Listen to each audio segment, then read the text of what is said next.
ಸುಡು ಬಿಸಿಲನ್ನ ಲೆಕ್ಕಿಸದೆ ತಮ್ಮ ಸ್ವಂತ ಖರ್ಚಿನಿಂದಲೇ ಹಗರಣಗಳನ್ನ ಸಿದ್ಧಪಡಿಸಿ ಜನರಿಗೆ ಮನರಂಜನೆ ನೀಡುವ ಹಾಲಕ್ಕಿ ಸಮುದಾಯದವರ ಉತ್ಸವದ ರೀತಿಯಲ್ಲಿ ನಡೆಯುವಂತಹ ಈ ಬಡಗೇರಿ ಹಗರಣವು ನೂರಾರು ವರ್ಷಗಳ ಸಾಂಸ್ಕೃತಿಕ ಇತಿಹಾಸವನ್ನ ಹೊಂದಿರುವ ಮತ್ತು ಐತಿಹಾಸಿಕ ಹಿನ್ನೆಲೆಯುಳ್ಳ ಉತ್ತರ ಕನ್ನಡ ಜಿಲ್ಲೆಯ ಅಂಕೋಲಾ ತಾಲೂಕಿನ ಬಡಗೇರಿಯಲ್ಲಿ ವರ್ಷಂಪ್ರತಿ ಯುಗಾದಿ ಹಬ್ಬದಂದು ಪ್ರದರ್ಶನಗೊಳ್ಳುವ ವಿಶೇಷ ಆಚರಣೆಯಾಗಿದ್ದು, ಗ್ರಾಮ ದೇವರುಗಳ ಆರಾಧನೆಯೊಂದಿಗೆ ಹಾಲಕ್ಕಿ ಸಮುದಾಯದವರ ಅವಿಭಾಜ್ಯ ಅಂಗವಾಗಿ ಬೆಳೆದು ಬಂದಿರುವ ಬ್ರಿಟಿಷರ ಕಾಲದ ಪೂರ್ವದಿಂದಲೂ ಸಾಮಾಜಿಕವಾಗಿ ನಡೆಯುವ ಸಮಸ್ಯೆಗಳನ್ನ ಮತ್ತು ದಬ್ಬಾಳಿಕೆಗಳನ್ನ ಹಗರಣಗಳ ಮೂಲಕ ವಿಭಂಡನೆಗೊಳಿಸಿ ಜನರಲ್ಲಿ ಹಾಸ್ಯದ ಮುಖಾಂತರ ಜಾಗೃತಿ ಮೂಡಿಸುವ ಈ ಹಗರಣದಲ್ಲಿ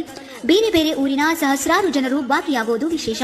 ಬಡಗೇರಿ ಎನ್ನುವುದು ಕೇವಲ ಒಂದು ಹಳ್ಳಿಯಲ್ಲ, ಇದು ಎಂದಿಗೂ ಸಾಂಸ್ಕೃತಿಕ ಕಣಜವಾಗಿ ಪೂರ್ವಜರ ಕಲಾ ಶ್ರೀಮಂತಿಕೆಯನ್ನ ಉಳಿಸಿ ಬೆಳೆಸಿ ಮೆರೆಸುತ್ತಿರುವಂತಹ ಇಂತಹ ಆಚರಣೆ ಪದ್ಧತಿಗಳು ಮುಂದಿನ ಎಲ್ಲ ಯುವ ಪೀಳಿಗೆಯವರಿಗೆ ಪರಿಚಯಿಸಿ ಅದರ ಮಹತ್ವವನ್ನ ತಿಳಿಸಬೇಕೆಂಬುದೇ ನಮ್ಮ ನಾಡು ನಮ್ಮ ಹೆಮ್ಮೆ ತಂಡದ ಆಶಯವಾಗಿದೆ.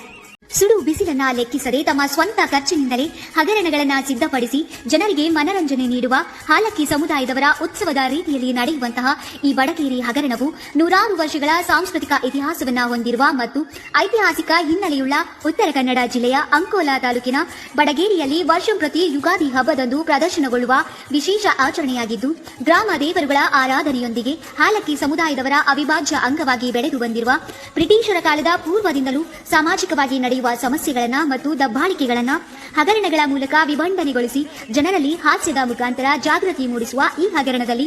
ಬೇರೆ ಬೇರೆ ಊರಿನ ಸಹಸ್ರಾರು ಜನರು ಭಾಗಿಯಾಗುವುದು ವಿಶೇಷ.